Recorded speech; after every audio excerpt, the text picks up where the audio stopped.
8, una hora menos en las Islas Canarias, es nuestro día. Es el día de ustedes, también es el Día Mundial de la Radio.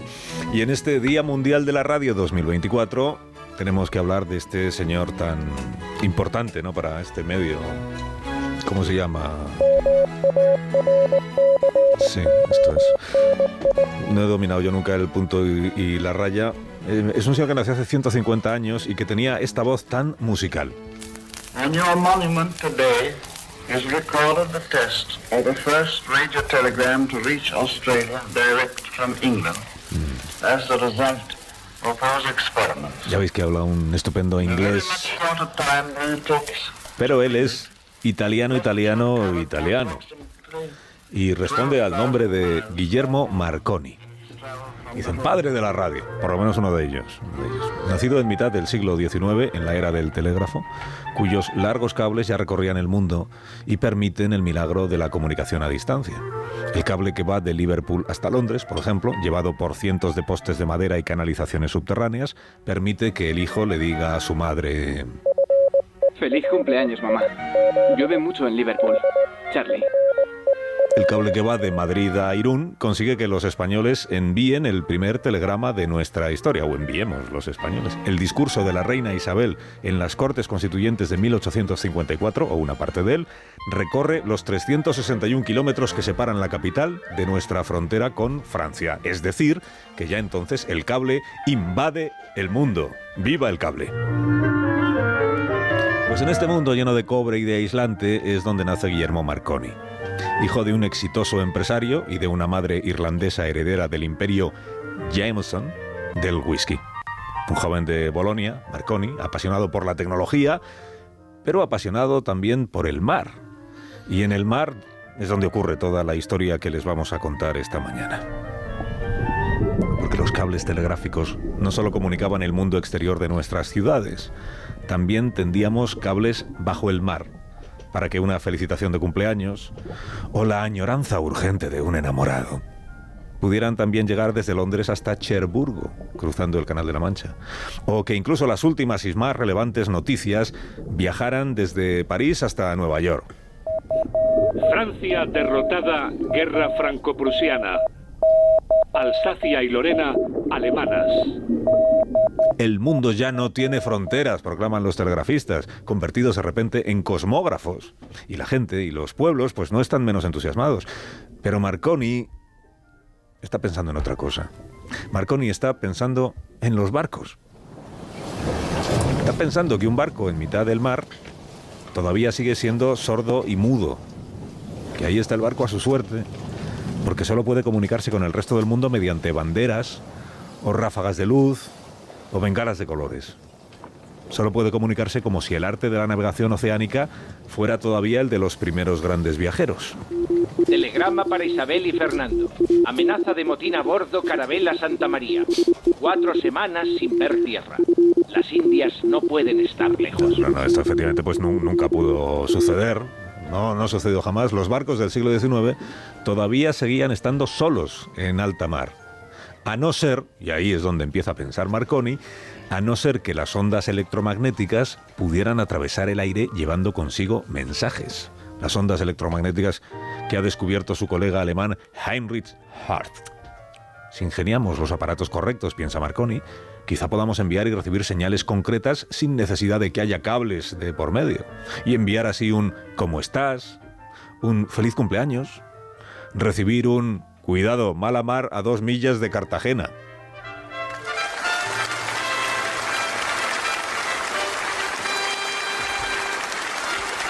Entenderás que un invento así valga un premio Nobel, el de física. La radio tuvo varios padres, pero Marconi fue el que triunfó. Un poco más rápido que los demás en patentar, un poco más hábil que los demás para encontrar las mejores soluciones técnicas y prácticas, un poco más encantador que los demás con los periodistas, con los reyes, con los mecenas, y un poco más visionario para fundar en el momento adecuado su propia empresa. 12 años después de crear la Marconi Company, Marconi ingresa en el Olimpo de la ciencia. Es el año 1909 y no cabe un alma en este salón de Estocolmo. Quando si estableció por primera vez la comunicazione con radiotelegrafía sin hilos entre Inglaterra y Francia, se discutió mucho sobre si sería practicable o no per distanze molto maggiori. Prevaleció la opinione de que la curvatura de la Terra sería un obstáculo insuperable. También se preveían dificultad para poder controlar la gran cantidad de energía que al parecer sería necesaria para cubrir tan largas distancias. Se repitió lo que suele ocurrir en los trabajos pioneros. Le dificultad previste eran puramente imaginarie o bien fácilmente superabili.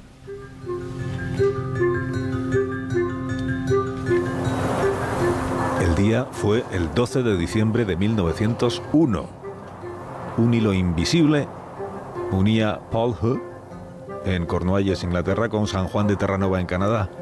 Un hilo invisible de 28.000 kilómetros con el Océano Atlántico de por medio. En cada extremo del ingenio se había instalado una gran estación emisora, una emisora en un lado y en la otra la emisión receptora. Con cierto secretismo, Marconi espera desde Terranova un mensaje. Pasadas las 12 del mediodía, aún no ha ocurrido nada. Pasadas las 12:30, se empieza a oír un chisporroteo y luego 3 golpes sencillos. Han sonado 3 puntos en código Morse. Es el mensaje planeado porque es la letra S. Esa es toda la extensión que tiene el primer mensaje transoceánico, pero sin hilos, de la historia. No cabe duda de que su uso se ha convertido en una necesidad para la seguridad de la navegación. Todos los principales transatlánticos y buques de guerra están ya equipados y su extensión a buques menos importantes es solo cuestión de tiempo, en vista sobre todo de la ayuda que ha proporcionado en casos de peligro. Con su invento, en realidad Marconi está retando a las empresas telegráficas, corporaciones cuyo negocio consiste en llenar el mundo de cables y que por tanto presentan batalla contra esta novedad, pregonando a los 4 vientos las limitaciones de la radio. Sean quali siano le sue carenze e difetti attuali, non cabe duda de que la telegrafía sin hilos, incluso a grandes distanze, ha llegado per rimanere, per quedarse, y no solo se quedará, sino que continuará avanzando. Las navieras no terminan de ver la utilidad del invento, pero entonces, el mismo año en el que Marconi gana el premio Nobel, 2 barcos estadounidenses chocan cerca de la isla de Nantucket, en Boston, en una mañana de niebla imposible. El operador de radio del barco RMS Republic conoce el código establecido para pedir ayuda, que es CQD, o sea, Come Quickly Distress. Vengan rápido, pues tenemos problemas. Es la primera vez en la historia que se utiliza este código, que consigue que otro barco venga a socorrerlos a ellos y al también siniestrado SS Florida. Aquel empleado de la Marconi Company se convierte en un héroe. Marconi en persona lo recibe en sus oficinas de Londres y le regala un reloj de oro macizo. Este accidente del Republic es la mejor campaña de promoción para la empresa. Sus aparatos, sus operarios, desembarcan ahora sí en la gran mayoría de vapores del mundo. También en los flamantes transatlánticos de la naviera White Star Line y en los de su rival, la Cunard Line.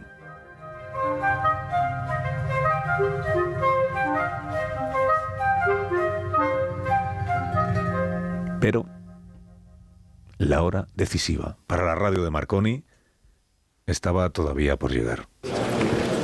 ¿Cuál es su nombre completo? Harold Sidney Braid. ¿Cuál era su empleo el 10 de abril?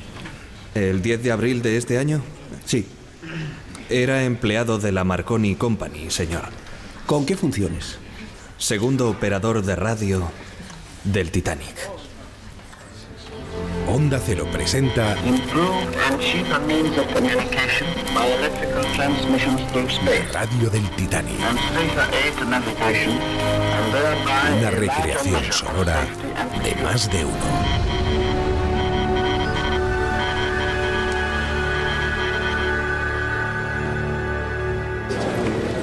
Señor Braid, ¿conocía usted al señor Phillips?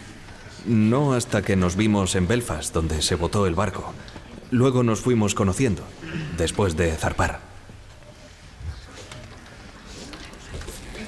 ¡Feliz cumpleaños, señor Phillips! ¿Cómo lo sabe?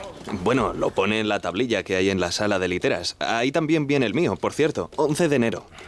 Será el 11 de enero de 1900. ¿Tiene usted una cara de niño? Yo tenía 22 años y él acababa de cumplir 25. Ambos éramos empleados de la Marconi Company, subcontratados por la White Star Line, la naviera del Titanic. Era el 11 de abril de 1912. Habíamos partido de Southampton el día anterior, luego hecho escala en Cherburgo, Francia, y finalmente íbamos a hacer nuestra última parada en Queenstown, Irlanda, antes de navegar hacia alta mar. Allí subieron los últimos pasajeros, pero también algunos bajaron. Disculpe, buenos días. Buenos días. ¿Le importa si le tomo una fotografía? Me llamo Francis Brown, primera clase. Tengo que bajarme pronto. Harold Bride, encantado. ¿Tiene usted acento irlandés? Acento de Cork. Ahora estudio en Dublín. Soy seminarista, ¿sabe? Mire, estoy documentando la vida sobre el barco y me gustaría mucho fotografiarles a ustedes también. Me temo que el telegrafista principal está descansando. No. Usted quedará perfecto. Solo gírese, póngase los receptores en los oídos y haga como si yo no estuviera. ¿Le parece? Saldría una fotografía desenfocada. Casi fantasmagórica. Muy agradecido, señor Bright. Espero seguir viéndole por aquí. Se marchó y yo me puse al día con varios telegramas pendientes de envío. Y de hecho había uno suyo. El seminarista pedía permiso a su tío para un cambio de planes. Continuar hasta Nueva York. Un matrimonio rico con el que había hecho amistad, supe después, se ofrecía a pagárselo. Baja de ese barco, provinciano. Así que Brown se bajó en Queenstown.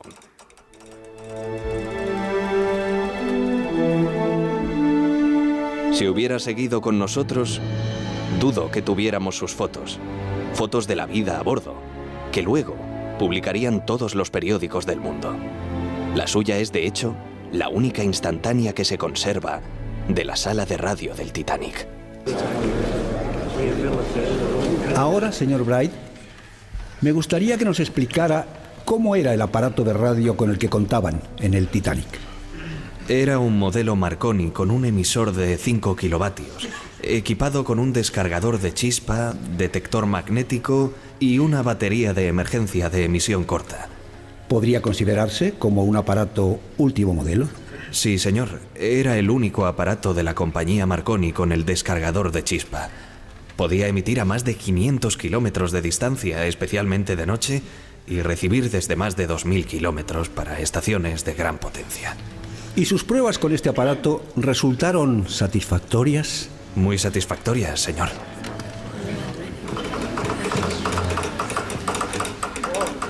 Segundo mejor barco del mundo. Camarote agua caliente, nuevecito, aún huele a pintura. Harry. Mar en calma, corazón impaciente. No puedo esperar a verte en Brooklyn. Margaret. Olvidado mal presentimiento. Violinista guapísimo a bordo. Os quiero a los 4, Alice. Hugh McElroy estaba al frente de la oficina del sobrecargo, junto a la gran escalera. Allí iban los pasajeros para cualquier cosa que necesitaban, para alquilar una hora la pista de squash o para preguntar dónde demonios quedaba el baño turco. También para mandar un marconigrama. Creo llegamos miércoles tarde. Cancélate y teatro, Susan. Las 10 primeras palabras de un marconigrama costaban 12 chelines y 6 peniques, unos 60 euros. Y luego un poco más cada palabra adicional. Dinero no faltaba encima de ese barco, con 325 pasajeros de primera clase. Jules Brulator para Dorothy Gibson, Titanic. Phillips, Dorothy Gibson, la actriz. ¿Cómo? Rodaje 3 de mayo en Fort Lee. No pienso disimular en público. Te quiere tu productor. Un ingenioso sistema de tubo metánico transportaba el telegrama, copiado en papel sobre el sobrecargo desde su garita, hasta nuestra sala Marconi, metidos en cápsulas de plástico. Iban cayendo sobre una cesta de nuestro escritorio y nosotros los telegrafiábamos en código Morse. A Phillips también le divertía leer alguno en voz alta. Para profesor Bernstein, Filadelfia. Titanic más grande que el Mauritania. Fresas en alta mar. Salud. enviamos unos 250 marconigramas hasta la noche del día 14. Póker con alemanes. Mejores sillones que en casa. Ojalá estuvieras aquí, hermanito. Simon. Las respuestas las anotábamos nosotros y las enviábamos a la oficina del sobrecargo mediante el tubo mágico. Allí, un botones se las hacía llegar personalmente a cada pasajero. Botones que cobraban a la semana lo que costaba solo uno de esos mensajes. Mensajes desde Buenos Aires, señora Brown. Por lo demás, nuestro trabajo era comunicarnos con otros barcos sobre el estado de la mar o la meteorología. Recibíamos avisos que pasábamos al puente de mando, o a veces simplemente charlábamos con otros barcos, con otros marconistas, casi todos jóvenes, para matar el tiempo y enredar.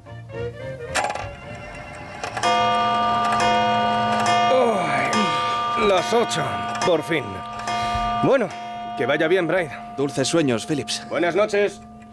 Hacíamos turnos de 6 horas y éramos nosotros dos. Otros barcos más pequeños se apañaban con un solo operador, todo el tiempo, como el Californian, por unas 4 libras al mes. Aunque no se nos consideraba tripulación, nuestra sala estaba arriba del todo, junto a la cubierta superior. No porque fuéramos importantes, era para que nuestros aparatos estuvieran lo más cerca posible de la antena, que se elevaba y luego colgaba horizontalmente entre ambos mástiles del barco, como si fuera un enorme cordel para tender la ropa. En cualquier caso, fuera por tanta actividad o por simple casualidad, la radio del Titanic terminó averiándose. No podíamos sospechar hasta qué punto íbamos a necesitarla.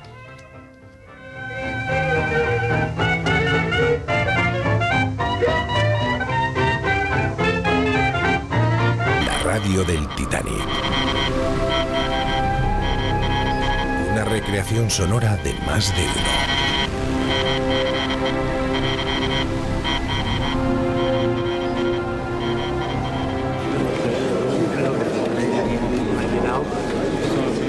Señor Bright, le recuerdo que sigue bajo juramento ante el Senado de los Estados Unidos.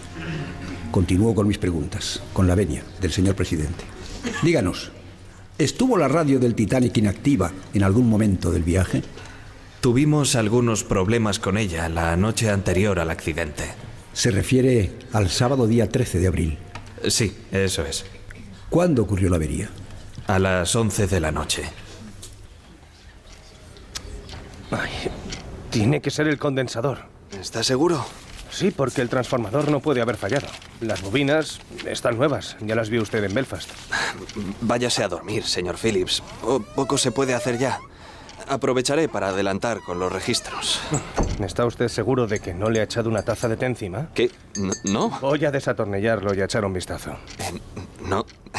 Espere un momento, Phillips. Usted sabe que no podemos. Tenemos que dejarlo así hasta llegar a Nueva York. Ya sé lo que dice el manual, Brian, pero creo que podemos arreglarlo nosotros.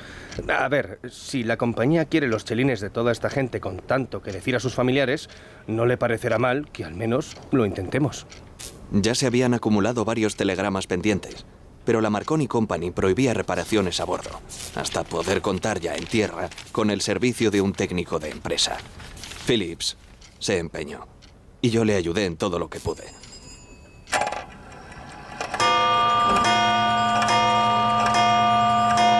Su turno terminaba a las 2 de la madrugada, pero estuvo intentándolo hasta las 4 o las 5. Maldita cinta, es que era el transformador. Sí, ya Bendita funciona. Cinta. Aquí no ha pasado nada, Phillips. Gran trabajo. Va a amanecer ya, señor Phillips. Venga, váyase a la cama.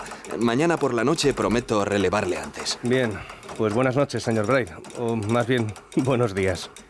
Ya era domingo. Empezaba entonces el día con más trabajo de todo el viaje. El último día.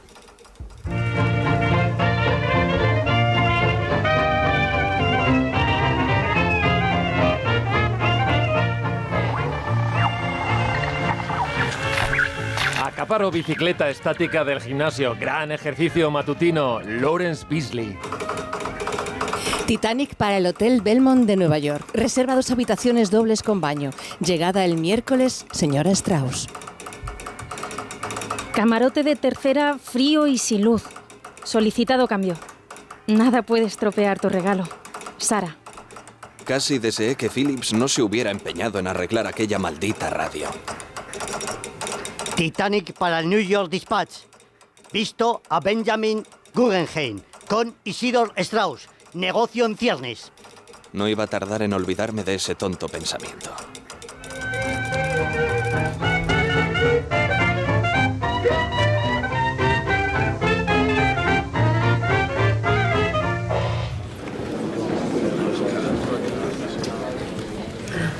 Señor Wright, ¿estaba usted de guardia cuando recibieron un mensaje de la fragata América a la 1:30 del mediodía advirtiéndoles de la proximidad de icebergs? No tengo constancia. Debió recibirlo el señor Phillips en su turno, el turno anterior al mío. ¿Supo en algún momento posterior de ese mensaje? No, señor. ¿Y alguna vez habló con el capitán de ese mensaje? Hubo un mensaje entregado al capitán, señor, por la tarde, más tarde, relacionado ¿Ese domingo? con... Sí, señor. ¿Un mensaje de quién? Del SS Californian, señor. ¿A qué hora? Avanzada la tarde, pero no sabría decirle, señor. Continúe. Recibí el aviso y lo entregué. El mensaje decía que el Californian acababa de pasar 3 grandes icebergs y nos daba la latitud y longitud exacta del barco. ¿La información que les dio el Californian fue la primera que tenían sobre icebergs? Sí, señor, hasta donde yo sé. ¿Y dice que le entregó el mensaje al capitán?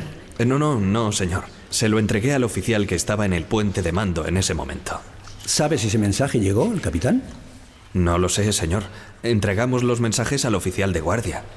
¿Está completamente seguro de que aquel fue el único mensaje relacionado con icebergs que usted recibió durante su turno? Sí, señor. Lo que antes o después recibiera el señor Phillips, nunca lo supe entonces. Sí hubo más mensajes avisando del hielo. Mi turno empezaba a las 8 de la tarde. Arrastraba bastante sueño y se nos acumulaban todavía bastantes marconigramas. A eso me dediqué casi todo el tiempo.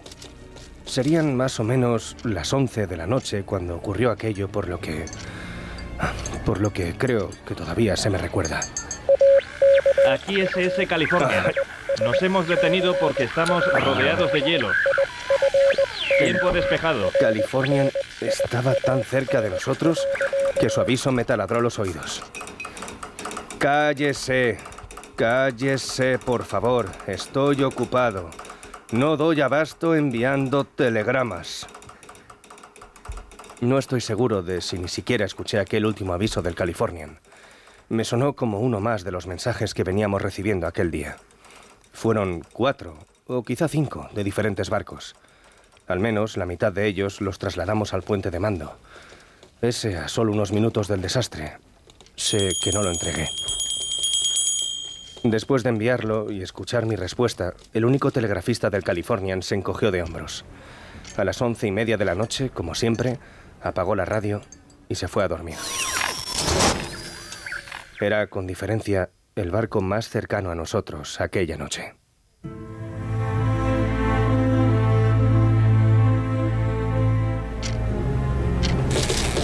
Yo estaba en mi cama, despierto, pero no sentí el impacto.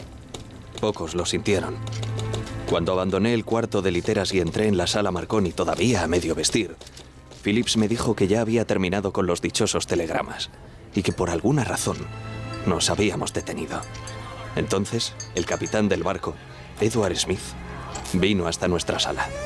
Señores, hemos chocado contra un iceberg. Estamos inspeccionando cuáles son los daños. Prepárense para enviar una señal de socorro, pero no lo hagan hasta que yo se lo diga. El capitán estaba tranquilo. Creo que confiaba en que solo necesitáramos un remolque. Solo un engorroso cambio de planes. 10 minutos después, Smith regresó. Envíen la señal de socorro. Veamos qué radios no duermen. CQD. Titanic a cualquier embarcación. CQD Titanic. 41 grados, 44 minutos norte, 50 grados, 24 minutos oeste. Seguíamos con buen espíritu. Sin decirlo, creo que confiábamos en la fortaleza del barco. O en que si nos hundíamos, fuéramos a hacerlo tan despacio que le diera tiempo a venir a ayudarnos hasta el rey de Inglaterra. Yo incluso me permití sugerirle a Phillips que usáramos el nuevo estándar internacional de ayuda, el SOS. Puede que sea, le dije sarcásticamente, nuestra última oportunidad para estrenarlo. SOS Titanic a cualquier embarcación. 41 grados, 44 minutos norte. 50 grados, 24 minutos oeste. Necesitamos asistencia inmediata. Hemos chocado contra un iceberg. Varios barcos respondieron, pero estaban lejos. El capitán volvió, ya con el paso cambiado. Nos hundimos por proa. Y rápido, sigan pidiendo ayuda.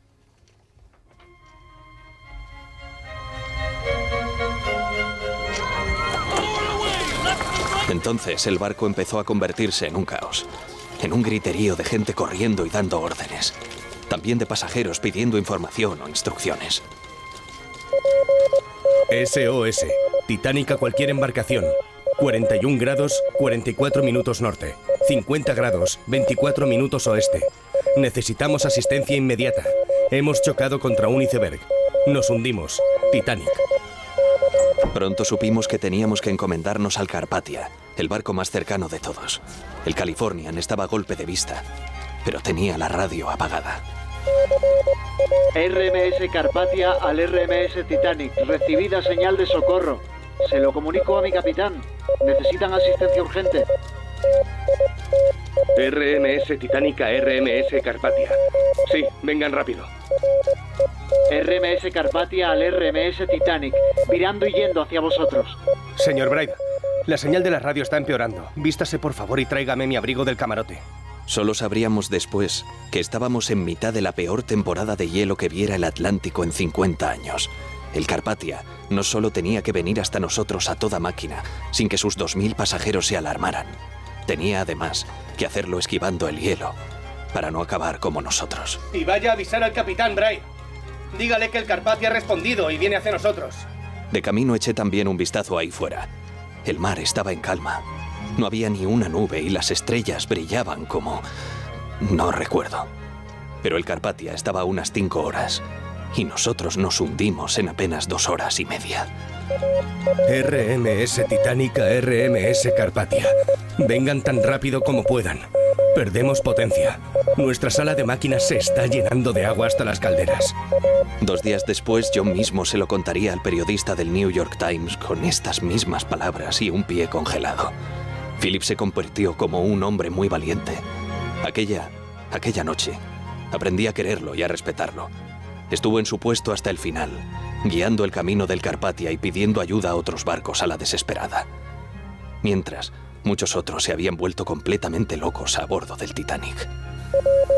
SOS, SOS, CQD Titanic. Nos hundimos rápido. Estamos poniendo a los pasajeros a salvo en los botes. Titanic. La señal seguía empeorando. Fui a por chalecos salvavidas para los dos. Y entonces vino de nuevo el capitán. Han cumplido con su deber. Y ya no pueden hacer más.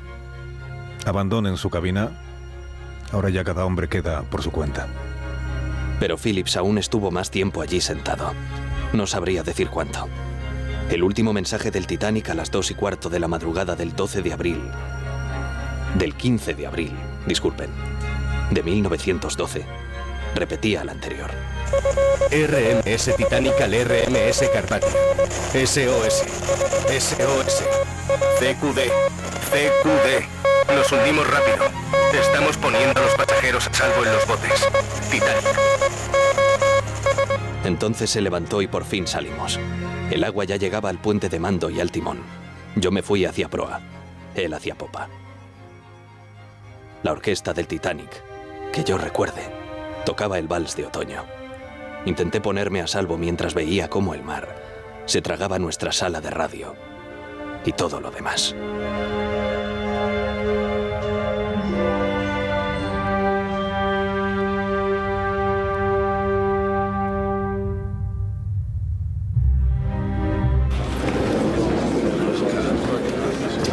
Señor Braid, ¿subió usted al bote plegable B, que estaba flotando al revés? Sí, señor. Y aparte de usted, ¿había tripulación o pasajeros? No lo sé, señor. No decíamos nada. ¿Conocía a algunos de esos hombres que estaban de pie en el bote con usted? Me dijeron después que ahí estaba también el telegrafista principal. El señor Phillips. Sí, el señor Phillips. ¿Estaba ahí con usted? Eso oí después. Yo no le vi. Pero él no sobrevivió, en cualquier caso. No sobrevivió. Me dijeron que Phillips murió sobre aquel bote plegable.